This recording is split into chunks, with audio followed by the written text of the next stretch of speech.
In this video, I'm gonna teach you how to master shooting in NBA 2K25. We are gonna visit every single setting you need to improve your shooting as soon as possible.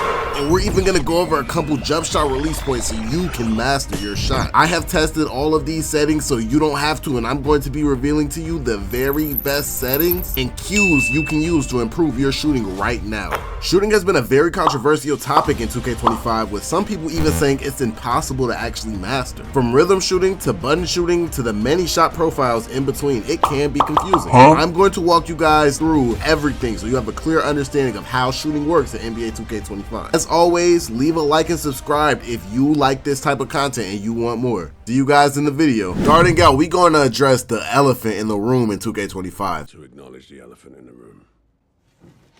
X/square shooting versus rhythm shooting. Hi everyone, it's your favorite gangbanger / YN Kaponski. It's very hard sliding on the ops and then coming home and playing 2K to make videos for you guys. So please consider leaving a like and subscribing to this video so I don't have to cap your ass, homie. If you don't want to end up like one of my ops, all you have to do is drop a like and leave a subscribe on this video. Right now, little nigga, appreciate it. Don't make me have to come pay you a visit. On God. In my opinion, this comes down to personal preference, or even the position you play on the court. Now, it is true that rhythm shooting was shown to have a 70% higher green window per 2K labs. I have been shooting with the button and I noticed little to no difference. Sometimes even notice that rhythm shooting tends to glitch on me and sometimes gives me very late releases. Like if you rhythm shoot, you know the very late glitch. But in my opinion, if you choose one, you need to stick with it. Don't go back and forth because then you'll never master either. I decided to master the button and now it's the easiest option for me. Consistency is key. Now, rhythm shooting may be a viable option if you're a spot up because you have more time to activate it and take advantage of the 70% larger green window. So for my big men, locks, etc., you may want to take advantage of the higher green window when rhythm shooting because it's easier for you to spot up and rhythm shoot as opposed to off the dribble. As for guards like myself, the classic square or X button is preferred. It's just so much easier and a lot faster to shoot with square off the dribble instead of rhythm shooting. Once you truly learn your cue, like I will show you later in this video, you won't have any problem making shots with the button. I know the button feels like it's just inconsistent and random, especially if you have experimented with rhythm shooting. Promise, if you remember last year or you just want to learn how to time your jump shot correctly, you can, and it is very well possible to do it with the square button or the X button for all my losers out there. So all in all, my advice, choose one and stick with it. Don't go back and forth because you miss with the button, now you're gonna try rhythm shooting, or you miss with rhythm shooting, now you're gonna try the button. Choose one and stick with it and you will truly master your jump shot.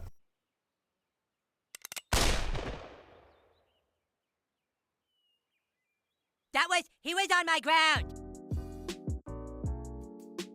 Shot timing profiles are exclusive to NBA 2K25. These weren't in the game before and they have a pretty big impact on the way you shoot. The two most used, or the two main profiles, are high risk reward and normal risk reward. As the name states, high risk reward rewards you when you correctly time your jump shot based on your cue, but it leaves you little to no margin of error. This means that you cannot mess up and you will not make whites. I know sometimes you guys see people make whites, that means they're not using high risk reward. It basically gives you a boost in your shot percentage for correctly timing your shot. This also allows contested shots to be hit more easily, which is why if you truly master your cue, high risk reward will be your best fucking friend. Now, normal risk allows you to mess up a little bit and still lets the mistimed jump shots go in, but it doesn't reward you as much for correctly timing your jump shot. You won't receive that big boost that you do for correctly timing your jump shots as you do in high risk reward. In my personal experience, after testing all of these for hundreds of hours, high risk is the way to go if you want to truly learn your jump shot. High risk allows you to never be rewarded for mistiming your jump shot, effectively making you master it, which is the most important skill in the game if you want to learn shooting. For new shooters, if you can't seem to time your shot, starting off with normal risk can be a viable option to gain some experience with the hope of switching to high risk later. So my clear choice for this will be high risk.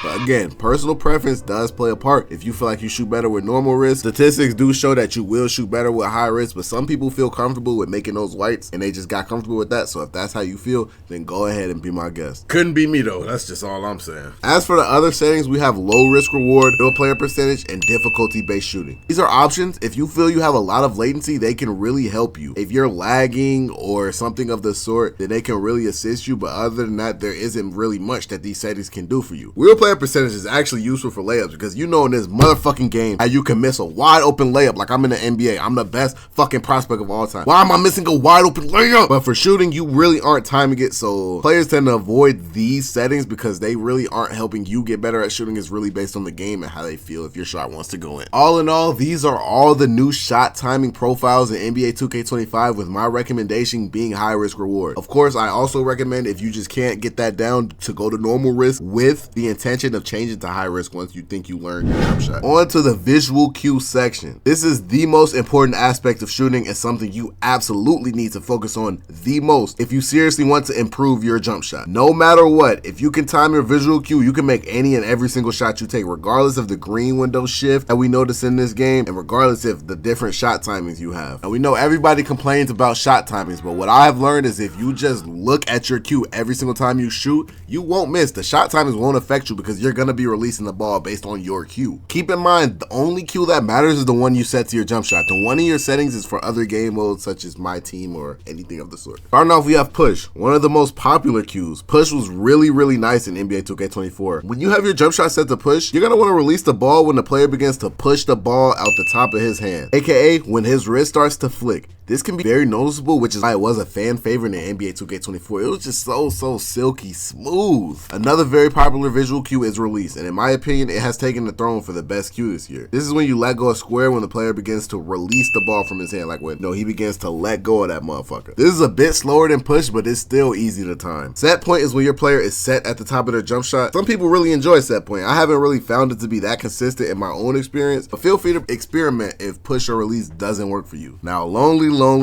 jump. Jump is not nearly as popular as any other of these cues. I honestly barely ever see anybody use jump. This is when you release the ball. It's weird. It's not at the top of your jump, but it's not at the bottom. It's like right in the middle is when you want to release the ball. I ain't gonna lie, 2K, that's a little confusing, so a lot of people don't want to use jump. In 2K25, they unleashed a new system allowing you to mix release cues, which in my opinion genuinely saved my shooting experience when I began to experiment with this. Push didn't feel the same as last year and release was too slow, so I ended up merging the two and now I barely miss anymore. To copy my settings, going over to your jump shot and line up the bar exactly how you see here with the line just grazing the R for release after leaving push. So basically you're midpointing between the two, but it's more towards release because like I said, that's the better version in this game. Now once you have this set, you're going to want to release the ball right before it gets to the top of your head depending on the speed of your jump shot. If your jump shot has an A+ rating on speed, release it just before it gets to the top of your head as shown right here. For anything else, release it as soon as you see the ball get to the top of your head. I've tested this setting on multiple jump shots across multiple builds and find that this is the most visually appealing cue and allows me to consistently hit my jump shots no matter what build I'm playing on. Obviously, different jump shots have different timings, but this allows me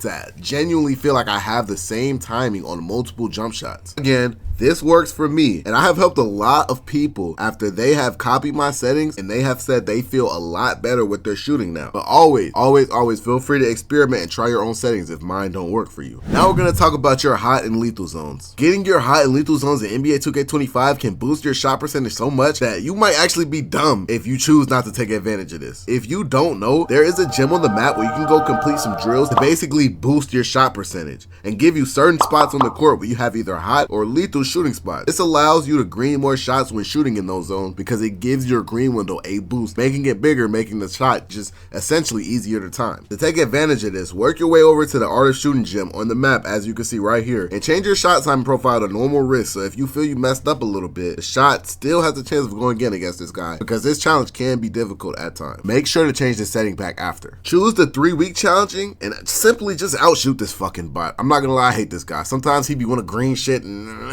if you feel you're gonna lose, close out before you do it and you're gonna be able to retry unlimited times. Once you are done, you will have upgraded zones and now shots you take on these spots will have a green window boost. Lastly, choosing a jump shot you are comfortable with is one of the most important parts of shooting. Don't use a jump shot because you see everyone else is using it. That is true. If everyone is using something, it obviously works. That doesn't mean it works for you. You need to find a jump shot that is easiest time for you. For me, Patty Mills is very easy to time, but for you, Patty Mills might be too fast and that's okay. Thankfully this year we have mycareer where you can go and practice your jump jump shot as needed. And if you need jump shots, check out this video here for a tutorial of making shots and some of the best jump shots I have. I do want to say, similar to 2K24, my best advice for shooting is to release at the same time every time. You're gonna really want to study your cue and make sure you know exactly when to release that ball every single time. This goes for contested shots, fades. If you can really study your cue and when 2K tells you to release, then you will green everything. I hope you guys enjoyed this video, and most importantly, I hope you learned something about shooting yourself.